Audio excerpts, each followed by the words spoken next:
Hello friend, स्वागत है आपका हमारे YouTube channel crack SSC railway पे। हम इस सेशन में बात करने वाले हैं वर्ब के पार्ट 5 होगा हमारा ये वर्ब का। ऑलरेडी 4 हमने वर्ब के पार्ट के बारे में चर्चा कर लिया है, साथ में फंडामेंटल का भी चर्चा किया है। तो इस पे पढ़ेंगे वर्ब एंड पैरेललिज्म। हम देखेंगे वर्ब एंड पैरेललिज्म के साथ में पिछले जो भी हमारे सेशन में जो भी सवाल रह गए थे उन सवालों को करेंगे और उसके साथ हम सेशन को अपना आगे बढ़ाएंगे। चलिए, ये आप देख रहे हैं, मैंने बताया था पिछले सेशन में आपको, हमने पिछले सेशन में आपको बताया था। चलिए इसको मैं थोड़ा सा मैं आपको फिर से बता देता हूँ, ठीक है। मैंने पिछले सेशन में क्या बताया था कि इज एम आर भी थे, इज एम आर अगर हो, is am are was were, मैंने बोला था कि इसके बाद अगर भी थ्री का इस्तेमाल कर सकते हैं इनके साथ। कब? वर्ब के थर्ड फॉर्म का इस्तेमाल कब करिएगा? जब ये वाक्य किस चीज में हो? पैसिव में हो, ठीक है। तो इसके बाद अगर V3 आपको दिखाई देता है तो पैसिव वाले में इस्तेमाल करते हैं। हमने बोला था V4 का इस्तेमाल कब करिएगा? जब वाक्य केस में हो, एक्टिव में हो। मैंने आपको एग्जांपल भी दिया था, मैंने जैसे एग्जांपल दिया था, he is reading a book, वह किताब पढ़ रहा है, वह किताब पढ़ रहा है।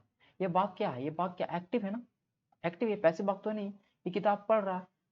पैसिव वाक्य किसको बोलते हैं? किसी के द्वारा किया जाए, ये चीज सेंटेंस में बताया जाए कि किताब उसके द्वारा पढ़ा जा रहा है। लेकिन यहाँ तो बोला वाक्य पढ़ा, ये तो बस सिंपल सेंटेंस है, एक्टिव वाक्य। इसमें देखिए हमने क्या, इज एम आर के बाद हमने क्या इस्तेमाल किया? बी फोर का। अगर मैं यही लिखूं, अ बुक इज,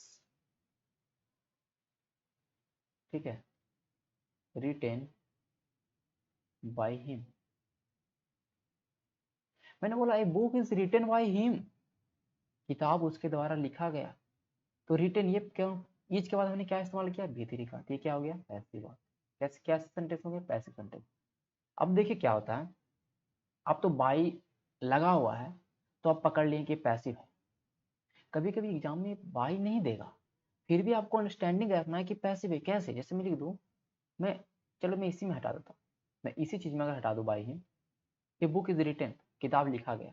किताब खुद से लिखाएगा, ये कोई लिखने वाला होगा, किताब को कोई ना कोई लिखने वाला होगा, तो आप कह सकते हैं कि ये बात कौन सा बात है? पैसिव बात। जरूरी नहीं है कि सेंटेंस के अंदर बाई देगा आपको, विदाउट बाई भी आप सेंटेंस को पकड़ सकते हो। ये पैसिव सेंटेंस है। क्या है सेंटेंस? पैसिव। हमने बोला था भाई भी थ्री का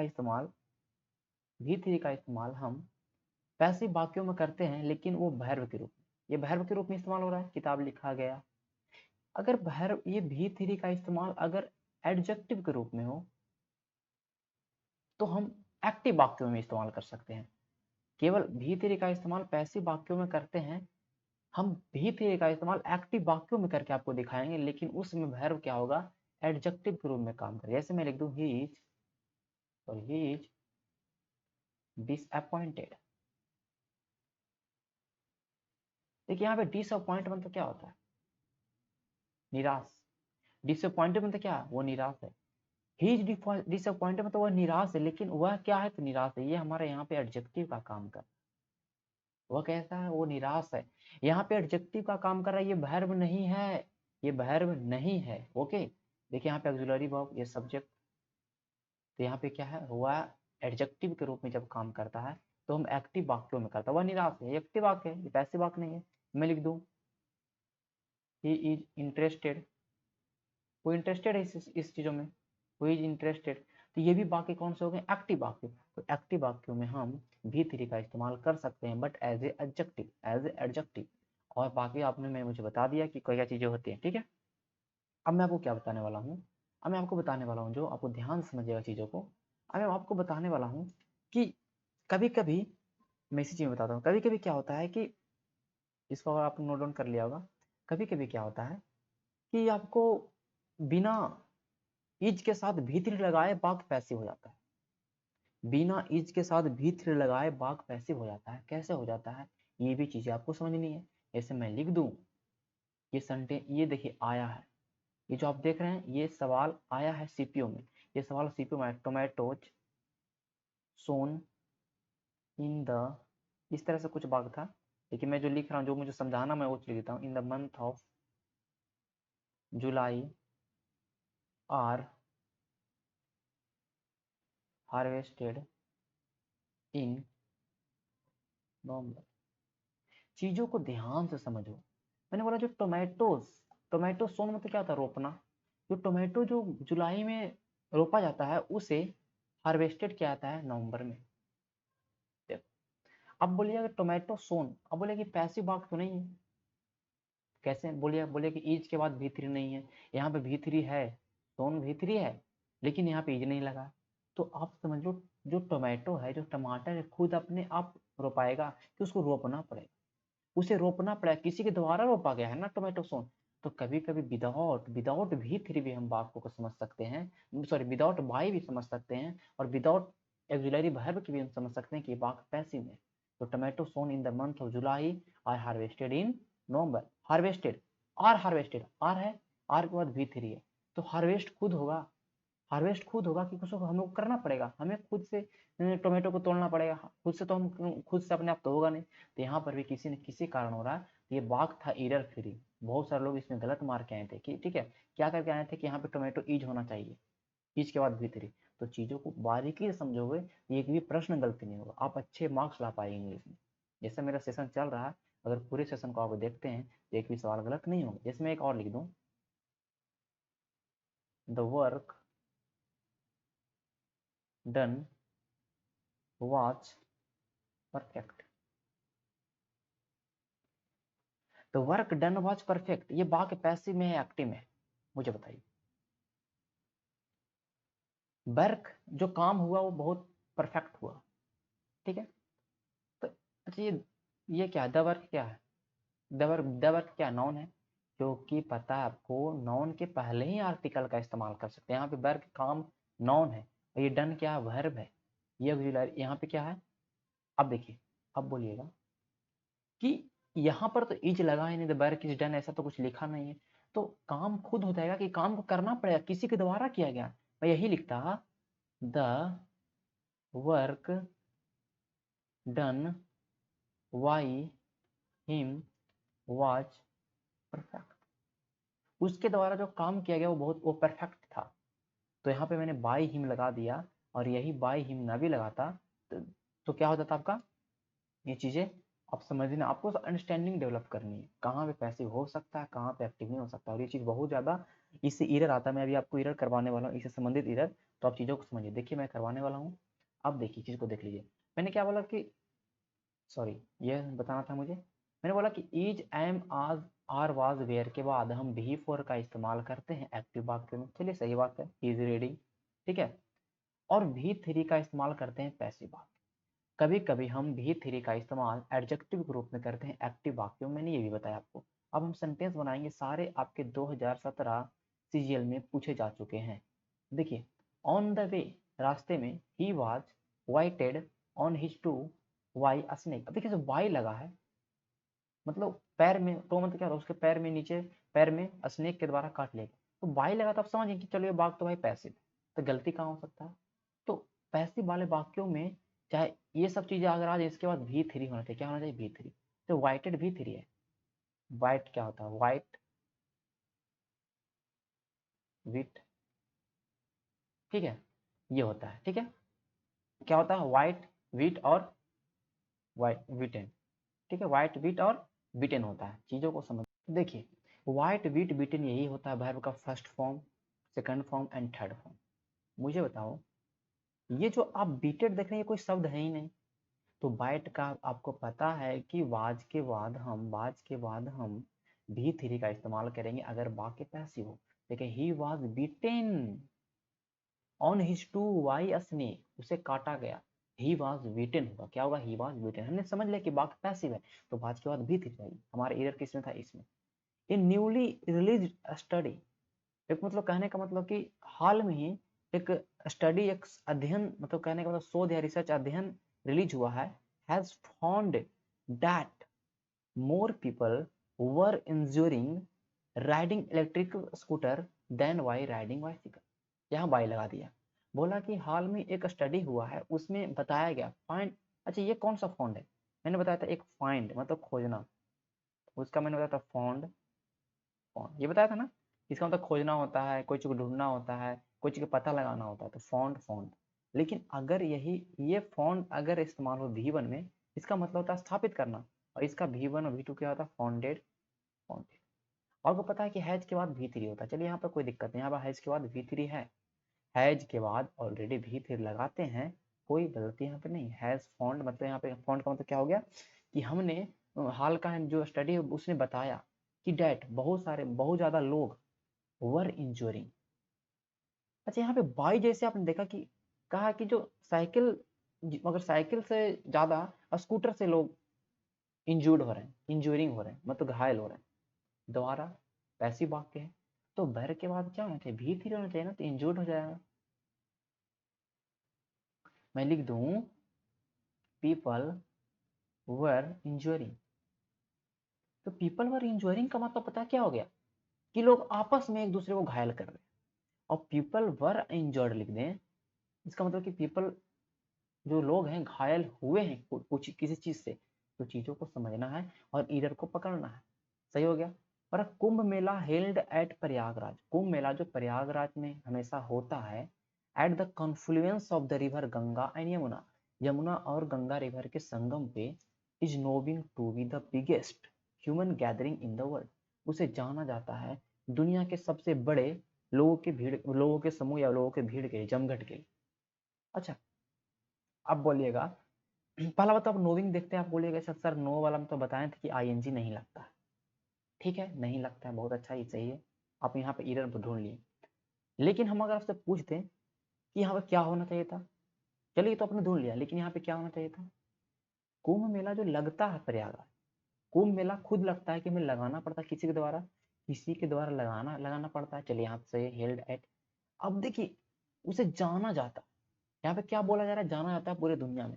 तो कुंभ मेला खुद जाना जाता है कि हमारे लोग द्वारा जाना जाता है, हम जानते हैं कुंभ मेला को, लोगों के द्वारा कुंभ मेला को जाना जाता है, by the people, नोविंग by the people. तो यहाँ पे नोविंग ना हो क्या होगा, नोन, क्या होगा, नोन। नो का थर्ड फॉर्म क्या होता है, नोन नोन नोन। तो known to be the biggest human gathering in the world, क्या नोन मैंने जाना जाता है। इस सेंटेंस कौन सा सेंटेंस है भाई, पैसिव सेंटेंस है, पैसिव, लोगों के द्वारा जाना जाता है। चीजों को समझो गहराई से, एक एक चीज सही होगा, एक भी गलत ना होगा, समझे समझे। इसका आप लोग स्क्रीनशॉट ले लो, फिर हम नेक्स्ट सवाल की ओर चलते हैं। चलिए अब देखिए, अब मैं एक जो बताने वाला हूँ, पहले इस चीज को आप लोग ध्यान से समझिएगा, ध्यान से, ठीक है। क्या ध्यान से समझना आपको, देख लीजिए, मैं आपको ध्यान समझाऊंगा और आपको ध्यान से समझना भी है चीजों को। ये जो अगला कंसेप्ट देख रहे हैं, ये अगला कंसेप्ट जो आप देख रहे हैं, ये है कि हैज हैव हैड के बाद V3 है तो एक्टिव है। आपको पता है कि हैज हैड और V3 के, सॉरी, हैव के बाद हम हमेशा V3 का इस्तेमाल करते हैं एक्टिव वाक्य, कन्फर्म। मैंने अभी जस्ट बताया था, आई हैव बोल दूं B10, ठीक है, आई हैव बीटेन, मुझे पीटा गया, मुझे काटना, सॉरी बीटेन नहीं, सॉरी सॉरी, हाँ चलिए, मुझे काटा गया, ठीक है। आई हैव बीटेन, मैं तो मैं पैसिव वाक्य लिखता हूँ, मैं एक्टिव वाक्य लिखता हूँ, ठीक है। जैसे मैं लिख दूँ आई हैव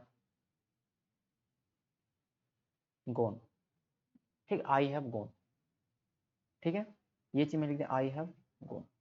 तो मैंने बताया हैव के बाद हमेशा V3 का इस्तेमाल, मैं चला गया, हैव के बाद हमेशा V3 का इस्तेमाल होता है, हैज के बाद हमेशा V3 का इस्तेमाल होता है, ये ध्यान रखिए एकदम अपने कहने का, इसको आप मन में बैठा लीजिए कि हैव के बाद हमेशा V3 का इस्तेमाल। ये कौन सा वाक्यों में, एक्टिव वाक्य।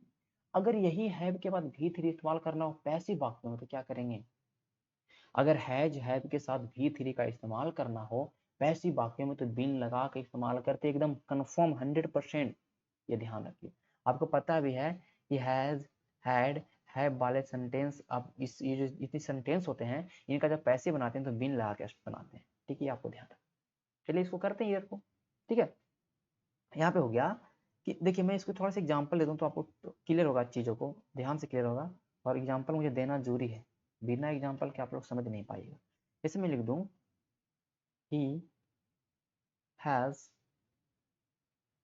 गिवन अ बुक, मैं लिख दूँ he has been given a book.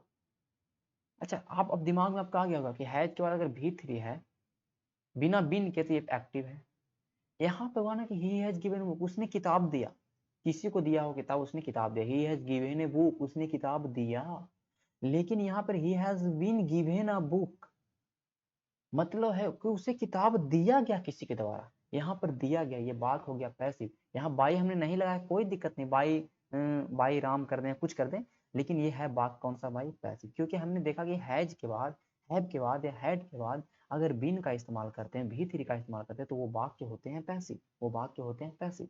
ठीक है, देखो भाई क्या होना, इफ सो मेनी कैचेज, अगर बहुत सारे catches had not being drop. अच्छा, कैच अपने आप छूटेगा या कैच को छोड़ा जाएगा? ड्रॉप मतलब कैच को छोड़ा जाएगा किसी के द्वारा, तो बाग क्या है, पैसिव है, बाग क्या है, पैसिव। तो हैड के बाद तो भी थ्री होना चाहिए 100%, 100% होना चाहिए। तो हैड नॉट बीन हो जाएगा, क्या हो जाएगा, हैड नॉट बीन। यहाँ तो भी थ्री है ड्रॉप, बहुत अच्छा, लेकिन यहाँ पे बीइंग कर दिया था जो कि नहीं होगा, क्या हो जाएगा, had not been dropped we would have won the match. अगर बहुत सारे कैच नहीं छोड़े जाते तो हम लोग मैच जीत जाते हैं। Had he went there, had के बाद क्या होता है, भी थ्री।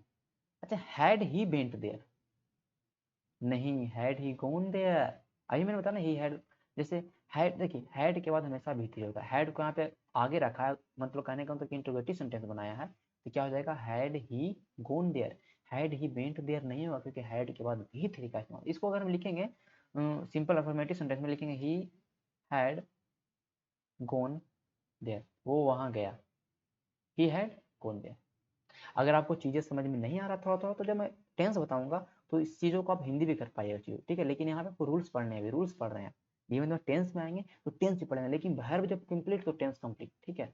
हमें लिखा ही हैड गॉन देयर, तो हैड के बाद हमेशा भी थ्री का इस्तेमाल होता है, चाहे बाक पैसिव हो चाहे बाक एक्टिव हो। अगर पैसिव हो तो बिन लगा देंगे, लेकिन यहाँ पे उसने गया था, यहाँ पे जाने का काम हो रहा है बस, यहाँ पे कोई ऐसा पैसिव चीज नहीं, ठीक है।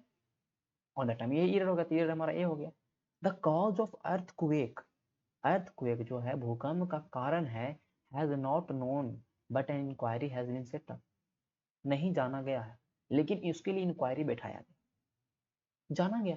अच्छा, अर्थक्वेक का जो कारण है, अर्थक्वेक खुद बता देगा कि हम उसे किसी के द्वारा जाना जाएगा, किसी के द्वारा जाना जाएगा। तो ये है तो भाई पैसिव, तो हैज के बाद भी थ्री तो आपको नोन दिखाई दे रहा है, आप बोलिए चलो सही है, लेकिन यहाँ भैया बिन लगेगा, आप बोलिएगा हैज नॉट बीन नोन, क्योंकि वाक जब पैसिव में है ना तो बिन लगाना जरूरी है। बट एन इंक्वायरी, इंक्वायरी भी बैठाया जाएगा किसी के द्वारा, इंक्वायरी खुद तो नहीं हो जाएगा, बैठाया जाएगा। हैज बीन सेटअप, देखिए यहाँ पे सही है, इंक्वायरी हैज बीन सेटअप सही है। तो चीजों को गहराई से पकड़ेगा ना तो एक भी गलत नहीं होगा, एक भी। और ये प्रैक्टिस करते रहिए, प्रैक्टिस करते जहां भी सवाल मिले बनाइए, बहुत ही मजा आएगा, ठीक है। चलिए अगले कंसेप्ट को चलते हैं। अब देखिए अगला जो कंसेप्ट है उस बहुत अच्छा कंसेप्ट है, इसको भी हम जानेंगे, इस चीज को समझना भी आपको, ठीक है। अब ये मैं अगला जो कंसेप्ट बताने वाला हूँ भाई, अब देखिए मैं कंसेप्ट क्या बताने वाला हूँ, जो डू है, चलिए इसको मैं पीछे बताता हूँ, इस पेज में अच्छा रहेगा, चीज़ों को समझना है धीमा, एक एक लाइन बाय लाइन चीज़ों को, ठीक है। मैं क्या बताने वाला हूँ कि डू है, डज है और डीड है, इसके साथ हमेशा भी वन का इस्तेमाल करते हैं, हमेशा भी वन का इस्तेमाल करते हैं। मैं लिख दूं, he does not comes on time, सही है गलत है? हमने जब बता दिया कि भैया डज डीड डू के बाद हमेशा भी वन का इस्तेमाल करते हैं, तो भी वन थोड़ी भी फाइव है, यहाँ क्या होना चाहिए था, कम। चलिए बहुत अच्छा, समझदार है, पकड़ लिए। मैं लिख दूं, ही डिड नॉट, डिडंट का मतलब डिड नॉट ही होता है, ठीक है, he did not came on time. अब बोलिएगा कि डीड है, पास्ट में है, तो केम भी टू इस्तेमाल करेंगे, लेकिन नहीं, डीड ये सब के बाद हमेशा मैंने होता है कि भी वन ही होता था, यहाँ पे भी कम होगा, क्योंकि ऑलरेडी ये भी टू में है, ऑलरेडी ये भी टू में है, यहाँ पे ऑलरेडी ये, कहने का मतलब ये ऑलरेडी यहाँ पर आपका बन गया है, यहाँ पे ऑलरेडी ये सिंगुलर सिंगुलर, तो यहाँ पर हम सिंगुलर का इस्तेमाल नहीं करेंगे, हमेशा भी वन का इस्तेमाल करते हैं, एकदम गांठ बांध लो, ठीक है। डज डिड और डू के बाद, ठीक है। अब देखिए क्या चीजें हैं, समझनी क्या चीजें, कि भाई देखो मैं जो बताने वाला हूँ, डू डज डिड का इस्तेमाल, मैं आप इसके लिए मुझे हटना पड़ेगा और चीजों को आपको समझाना पड़ेगा। ऑक्सिलरी वर्ब के रूप में इस्तेमाल करते हैं और मेन वर्ब के रूप में, मैं बार बार क्यों बताता हूँ कि किसका ऑक्सिलरी वर्ब में इस्तेमाल करेंगे, मेन वर्ब का इस्तेमाल करेंगे, क्योंकि आपकी चीजें पूरी क्लियर हो भाई, गलत हो ही ना सवाल, कभी भी। जैसे मैं लिख दूं आई डिड द वर्क। मुझे बताओ यहाँ पर डिड क्या है, ऑक्सिलरी वर्ब है, मेन वर्ब है? आप बोलिएगा कि ऑक्सिलरी वर्ब, मैं कह दूं गलत है। मैंने बताया था भाई ऑक्सिलरी वर्ब कहाँ होगा, जहाँ पहले से अगर एक वर्ब प्रेजेंट हो तब हम ऑक्सिलरी मान लेंगे, is am are was did को, ठीक है। लेकिन यहाँ पे वर्ब कोई दिखाई दे रहा है, बोलेगा अच्छा वर्क, वर्क वर्ब नहीं है, वर्क के पहले नाउन सॉरी आर्टिकल लग गया। आर्टिकल किसके पहले लगता है, नाउन के पहले। तो कभी हो सकता है, कोई चांसेस में नहीं हो सकता है। तो ये हो गया, ये हमारा नाउन है। तो आई डिड द वर्क, मैंने काम किया। ये कौन सा वर्ब हो गया, मेन वर्ब। तो मेन वर्ब किस रूप में इस्तेमाल हम कर लिया, मैं लिख दूं आई डिड नॉट वर्क, मैंने काम नहीं किया। हाँ वर्ब के पहले आर्टिकल को इस्तेमाल नहीं किया, ये वर्ब है, ये क्या है, वर्ब है, और ये मेन वर्ब है। और जब मेन वर्ब है कौन सा वर्ब हो गया, ऑक्सिलरी। तो डीड, ये सब डू, ये सब कुछ को हम इस्तेमाल कर सकते हैं as a auxiliary verb and as a main verb, ठीक है, कोई दिक्कत नहीं होगा। चलिए अब मैं क्या लिख दूंगा, मैं आपके सामने एक चीज लिख दूंगा। क्या लिख दूंगा भाई, मैं एक चीज आपको समझाने वाला हूँ। मैं लिख दूं, मैं आपसे पूछ दूं, did you study study, did you study yesterday, क्या तुमने कल पढ़ाई किया था, ठीक है। अब बोलेगा यस आई डिड, तुम बोलोगे यस आई डिड, हाँ मैंने किया था। अगर नहीं करो तो बोलोगे नो आई डिडंट। देखो मैं अगर बोल दूं भाई कि दोनों गलती तुमने, अगर स्पोकन में बोलेंगे तो सही है, कोई दिक्कत, स्पोकन में चलता है yes I did no I didn't. लेकिन ये ग्रामर में गलत है, एसएससी में गलत है। एसएससी आपको नंबर बनाना है, स्टाइल नहीं मारना। स्पोकन में स्टाइल मारा था तो वहां पर चल जाएगा, लेकिन यहाँ पे आपको मार्क्स चाहिए, तो यहाँ पे गलत है। बोलिए कैसे गलत है। तो मैं एक चीज बताने वाला हूँ कि डीड, डू एंड डज का इस्तेमाल हमेशा हमेशा affirmative plus negative, sorry sorry affirmative नहीं, सॉरी क्या मैंने कर दिया, वो इंट्रोगेटिव, सॉरी इंट्रोगेटिव और निगेटिव वाक्यों में होता है। इसका इस्तेमाल केवल का केवल इंट्रोगेटिव और नेगेटिव वाक्यों में ही कर सकते हैं हम। कैसे कर सकते हैं, मैं लिख दूं डीड आई गो देयर, क्या मैं वहां जाऊं। डिड के बाद भी वन, कोई बात नहीं। और ये वाक्य कौन सा है, तो प्रश्नवाचक, कहने का इंट्रोगेटिव सेंटेंस, बहुत अच्छा। I did not go there, negative वाक्य, बहुत अच्छा। लेकिन कभी भी इस्तेमाल नहीं करते हैं हम कौन से वाक्यों में, अफर्मेटिव वाक्य में। वो आई डिड गो गलत है, आई डिड गो गलत है। कैसे गलत है, हम कभी भी डिड ये सब का इस्तेमाल हम कभी भी, अगर इसका इस्तेमाल ऑक्सिलरी वर्ब के रूप में हो रहा है पॉजिटिव वाक्यों में, तो ये गलत है। हाँ अगर इसी चीज का इस्तेमाल मेन वर्ब के रूप में, तो कोई देखिए, इसमें लिखा था आई डिड द वर्क, तो यहाँ पर आई डिड, ये डिड क्या था, मेन वर्ब था। अगर मेन वर्ब के रूप में इस्तेमाल करते पॉजिटिव वाक्यों में तो कोई दिक्कत नहीं, लेकिन ऑक्सिलरी वर्ब में कभी भी इस्तेमाल नहीं कर सकते, कंफर्म रखिए, ठीक है, दिमाग में। तो आई डिड गो नहीं होगा, आई डेंट गो। मैं बोल दूं आई डू द वर्क, बोलिए सही है, क्योंकि यहाँ पे द वर्क है जो नॉन है, और डू जो मेन वर्ब है। मैं ये लिख दूं आई डू गो, नहीं है, गलत है, क्योंकि यहाँ पे गो है जो मेन वर्ब पहले से ऑक्सिलरी वर्ब के रूप में पॉजिटिव सेंटेंसों में नहीं कर सकते। हाँ नेगेटिव सेंटेंसों में कर सकते हैं। आई, जैसे मैं बोलूँ आई डू नॉट गो, सही है। डू आई गो, सही है, क्योंकि नेगेटिव और इंट्रोगेटिव वाक्य में कर सकते हैं धड़ल्ले से ऑक्सिलरी वर्ब में, कोई दिक्कत नहीं। बट अदरवाइज आप ऐसे नहीं कर सकते। चीज़ों आपको समझ में आ गया, कोई दिक्कत आपको नहीं होगा। चलिए चलिए, अब मैं क्या करूँगा, अब देखिए ये तो मैंने जवाब दिया था आई डिड दिया था, ठीक है। अब मैं देखो क्या करूँगा, चलिए मैं इसको मैं थोड़ा सा रफ करता हूँ यहाँ पर, ठीक है। अब मैं इन दोनों को गलत बताया था, अब मैं यही बोल दूँ यस आई डिड स्टडी। अब बताइए गलत है कौन, ठीक है। No, sorry, no I did not study. अब ये तो दोनों गलत था 100%। अब मैंने दोबारा दूसरा आंसर दिया, yes I did study, no I didn't study, क्या बोलिएगा। आप कहिए भाई ये तो गलत है, क्योंकि यहाँ पर मेन वर्ब है और ये ऑक्सिलरी वर्ब के रूप में हो रहा है। ये वाक्य कौन सा? पॉजिटिव वाक्य। कौन सा वाक्य है? अफर्मेटिव वाक्य। सेंटेंस मैंने पढ़ाया था स्टार्टिंग के लेसन में, अफर्मेटिव सेंटेंस क्या है, इसलिए मैंने एक एक चीज को मैंने बारीकी से किया।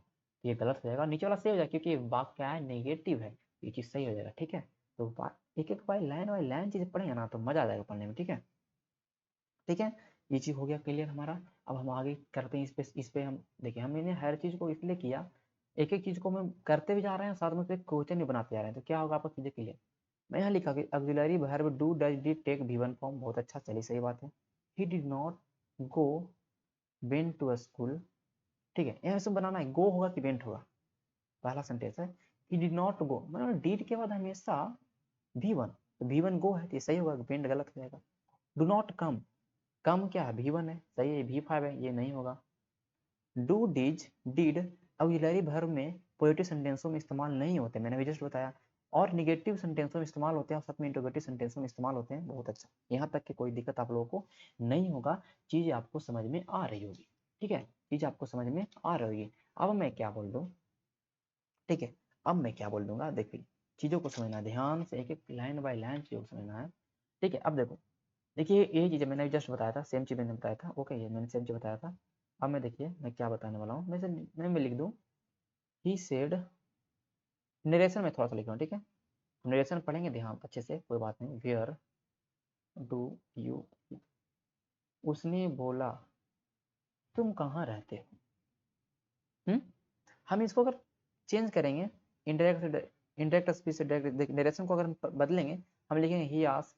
अब ये मत पूछेगा कि सेड से आस्क आपने क्यों किया, ये सब नरेशन में पढ़ेंगे अच्छे से। वेयर आई डिड लीव, पहला ऑप्शन ये रहेगा। दूसरा ऑप्शन रहेगा वेयर आई लिव।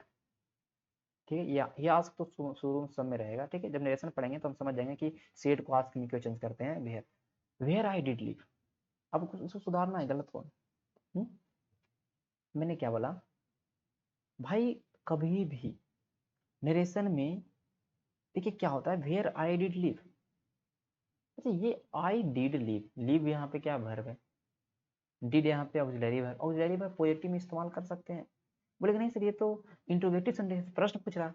तो जब भी नरेशन में हम चेंज कर देते हैं, ठीक है, स्पीच को जब भी हम चेंज करते हैं, यहाँ पे वेयर डू यू लिव, यहाँ पे इन्वर्टेड कॉमा, यहाँ पे हमारा प्रश्नवाचक चिन्ह लगा, ये प्रश्न पूछा। लेकिन यहाँ मैं बता रहा हूँ कि उसने पूछा कि तुम कहाँ रहते हो। ठीक है, उसने पूछा तुम रहते कहाँ, यहाँ बोल तुम रहते कहाँ। यहाँ पर ये प्रश्न नहीं पूछा है, फुल स्टॉप में चिन्ह होता है, तो ये प्रश्न नहीं है। तो प्रश्नवाचक जब नहीं है तो डिड का इस्तेमाल तो हम कर ही नहीं सकते, क्योंकि पॉजिटिव वाक्य हो गया, और अफर्मेटिव और पॉजिटिव वाक्यों में हम इसका इस्तेमाल नहीं करते हैं। तो यहाँ पे हम बोल सकते हैं where I lived, where I lived. अब डिड को हटाना है, डिड को जब हटाएंगे तो आई तो होगा ही, डिड को तो खत्म कर देंगे। अब डिड को खत्म करेंगे तो जो लिव था वो क्या हो जाएगा, लिव्ड हो जाएगा। क्यों? क्योंकि ये पहले से V2 में था, तब ये V2 में हो जाएगा। हम डिड के साथ V1 का इस्तेमाल क्यों करते हैं, कि डिड ऑलरेडी V2 में है और जो लिव है इसको V1 में रखते हैं, अगला जो मेन वर्ब है। तो हम यहाँ पे क्या कर देंगे, जब हमने इसको ही हटा दिया तब इसके बदले अगला प्रभाव पड़ जाएगा यहाँ पे आई लिव। हम नरेशन पढ़ाएंगे तो बहुत अच्छे से पढ़ाएंगे चीजों को, एक एक चीज आपका मैं जो क्लियर करवाना, पूरी इंग्लिश में मार्क्स फुल लाने हैं आपको। ठीक है, कोई दिक्कत आपका नहीं होगा। ठीक है, चलिए, और मैं आपको दे सकता हूँ एक सेंटेंस। ठीक है, जैसे मैं लिख दूँ he did helped me to do the work. आपको सुधारने के लिए आएगा डिड हेल्प, आपका आता है, आपको पता है क्या आता है इंप्रूवमेंट करने के लिए, यहाँ भरना होगा डिड हेल्प, डिड हेल्प होगा। सेकंड ऑप्शन रहेगा केवल हेल्प है, क्या करेगा बताइए। He did help me to do the work, उसने मेरी मदद की काम करने में। अच्छा बोलेगा, अच्छा ये तो हेल्प डीड का इस्तेमाल पॉजिटिव में तो करेंगे ही नहीं, ये V3 है, सॉरी ये जो भी हो ये वर्ब है, और यहाँ पे ये हमारा क्या हो गया, ऑक्सिलरी वर्ब हो गया, ये मेन वर्ब ऑक्सिलरी वर्ब, तो इसका तो डीड तो होगा ही नहीं। आप क्या बोलिएगा, चाहे तो आप ये कर सकते हैं कि डीड के बाद V1 का इस्तेमाल करें, ही डिड हेल्प, और फिर बोलिएगा ही हेल्प। अब दोनों में से चूज करना, अब फंस गए। अब बोलिएगा भैया डीड के बाद हम V1 का इस्तेमाल करते हैं इसलिए डीड हेल्प हो सकता है, लेकिन हम बोलेंगे गलत, क्या है कि डीड का इस्तेमाल पॉजिटिव वाक्यों में कर ही नहीं सकते हैं, तो क्या हो जाएगा, ही हेल्प मी, क्या हो जाएगा, ही हेल्प मी। ये इसलिए गलत है, पहले दिमाग में चलेगा कि डिड के बाद भी वन होना चाहिए था, ये मार के चल जाएगा, लेकिन मैंने बताया कि डिड का इस्तेमाल पॉजिटिव वाक्यों में नहीं कर सकते। हाँ ये रहता, डिड ही हेल्प्ड मी, तो आप कर सकते हैं डिड ही यहाँ पे हेल्प किया था, तब आप सही था, क्योंकि यहाँ ये वाक्य कौन सा इंट्रोगेटिव, ये वाक्य कौन सा इंट्रोगेटिव। ठीक है, तो आपको चीज़ें, बहुत सारी चीज़ें क्लियर होगा। मुझे आशा है कि मैं आप लोगों को सब कुछ समझा पाया हूँगा। अब जो आप लोग समझ चुके होंगे तो ऐसा करिएगा, अब नेक्स्ट सेशन जो हमारा होगा वाइवा का, उसको आप लोग देखिएगा। और देख लेता हूँ जिसमें कहीं कुछ छूट तो नहीं गया ना। अच्छा, पैरेललिज्म छूट गया, सॉरी, मुझे अभी एक चीज़ बताना, मुझे पैरेललिज्म बताना, ठीक है। इसके लिए मुझे ये थोड़ा सा मैं समझ लूँगा आपको कि पैरेललिज्म क्या होता है। पैरेललिज्म होता है ना कि ये देखिए, पैरेललिज्म मेनली कंजक्शन से जुड़ा होता है। हर टॉपिक में जो भी मैं पढ़ाऊंगा, जो भी चैप्टर, सब में मैं पैरेललिज्म बताऊंगा, सब में, एडजेक्टिव में, सब में। ये होता है कि पैरेलल लेके चलते, चीज़ों को पैरेलल लेके चले, ठीक है, चीज़ों को पैरेलल लेके चले। अगर हम यहाँ पर वर्ब का थर्ड फॉर्म इस्तेमाल किए हैं कंजक्शन में, तो वहाँ पर भी थर्ड फॉर्म, जैसे मैं लिखता हूँ, इसको मैं एग्जाम्पल समझा दूंगा, ठीक है, बहुत बड़ा चीज़ नहीं, सारे एग्जाम में है, ठीक है, बड़े बड़े क्वेश्चन बड़े बड़े हैं, लेकिन सब ईजी है। ड्यू टू साइक्लोन, चक्रवात से, वास्ट एरिया, बहुत बड़ा एरिया ऑफ लैंड, मतलब कहने का लैंड का बहुत बड़ा एरिया, हैव बीन फ्लडेड, क्या हो गया, ये क्या हैव बीन फ्लडेड, ये पैसिव वाक्य, कंफर्म रखना कि बाढ़ खुद से तो नहीं आएगा, बाढ़ आया पानी द्वारा आएगा, हैव बीन फ्लडेड, डिस्ट्रॉयड। देखिए ये क्या हो, V3, ये कौन सा, V3, और एंड, कंजक्शन, कंजक्शन सबसे वफादार टॉपिक है। अगर एंड के पहले V3 लिया है तो एंड के बाद भी इसको V3 चाहिए, यही होता है पैरेललिज्म। कम्युनिकेशन डिस्टरप्टिंग, अच्छा, कम्युनिकेशन, कम्युनिकेशन क्या है, नाउन है, ION वाले सब नाउन होते हैं, इसको मत कर दीजिए कि इसको V3 में चाहिए, ये अलग चीज। कम्युनिकेशन क्या है यहाँ पे, कम्युनिकेशन नाउन है, इसमें इसमें डिस्टरप्टिंग है, ये वर्ब है। डिस्टरप्टिंग मतलब कि बर्बाद हो जाना, मतलब बाधित हो जाना, जो वहाँ पे जो कम्युनिकेशन का था, वहाँ पे संचार का जो माध्यम था वो बाधित हो गया, तो डिस्टरप्टिंग ना हो तो डिस्टर्प्टेड वर्क, यही इसी को बोलते हैं पैरेललिज्म। यहाँ पे भीतर इस्तेमाल किया, यहाँ भीतर इस्तेमाल किया, तो एंड के बाद यहाँ पे कंजक्शन में भीतरे का इस्तेमाल करते हैं, समझे, यही चीज आपको समझना था, पैरेललिज्म इसी को बोलते हैं। Torrential rain and wind up to 170 kilometre per hour, torrential मतलब क्या होता है, बहुत ही मूसलाधार बारिश। देखिए, मैं आपको मूसलाधार बारिश का 2-3 मीनिंग बताऊंगा, सब कुछ आपको याद रखना, जो जो चीज मैं आपको बता रहा हूँ आपके लिए सारे चीज महत्वपूर्ण है। टोरेंशियल मतलब होता है कि बहुत तेज बारिश, कैट एंड डॉग रेन मतलब होता है बहुत ही मूसलाधार बारिश, ओके। अब मैं बोलूँ डाउन पॉर मतलब होता है बहुत ही मूसलाधार बारिश, बहुत ज्यादा बारिश। मैं बोल दूँ इनसेसेंट मतलब होता है बहुत ही जो न रुकने वाला बारिश। देखिए सीसेंट अगर बात करेंगे, सीसेंट का मतलब होता है स्टॉप, रुकना, और इन लगा दे तो निगेटिव मतलब नहीं रुकने वाला बारिश। Incessant, downpour, cat and dog rain, torrential, सारी चीजों को आपको ध्यान रखना है, एक एक चीज को, ठीक है, एक एक चीज को, ठीक है, ऐसा नहीं है। मैं जैसे मेरे it is raining cat and dog, गलत हो जाएगा। It is raining cat and dog गलत क्यों हो जाएगा, क्योंकि कैट एंड डॉग जो है ना, ये क्या है, ये एक तरह से फ्रेज है, और कैट एंड डॉग रेन इस्तेमाल होता है, बोले it is cat and dog rains बोल सकते हैं, इट इज रेनिंग नहीं बोलेंगे, ठीक है। मैं इसको बताऊंगा बाद में, अभी तो यहाँ पे नहीं बताना सकता हूँ, ओके। तो ये मैंने बता दिया, बोला कि टोरेंशियल रेन से जो बहुत ज्यादा मूसलाधार बारिश हुआ, और जो हवा बहुत ज्यादा 70 किलोमीटर पर आवर से चला, स्वेप्ट अवे, वो रोड को अपने साथ उड़ा ले गया, स्वेप्ट मतलब निगल गया, कहना मतलब स्वेप्ट मतलब निगलना मतलब तोड़ फोड़ कर दिया, होम्स को एंड ब्रिज को, एंड देखिए स्वेप्ट अवे, स्वेप्ट क्या है, कौन सा है, V2, क्या है, V2 है, तो swept away homes bridge and, देखिए ये हमारा वर्ब इसमें ये है ना, वर्ब हमारा इसमें ये, बाकी ये सब तो होम्स होम्स सब एस लगा, सब तो नॉन है। And knocking down power and communication, यहाँ पे पावर कम्युनिकेशन सब नॉन है, लेकिन नोकिंग डाउन क्या है, नोकिंग डाउन क्या भैया, वर्ब है, तो यहाँ एंड के बाद भी क्या होगा, नोक्ड डाउन, क्या होगा, नोक्ड डाउन, ठीक है, क्या हो जाएगा, नोक्ड डाउन, क्या हो जाएगा, नोक्ड डाउन।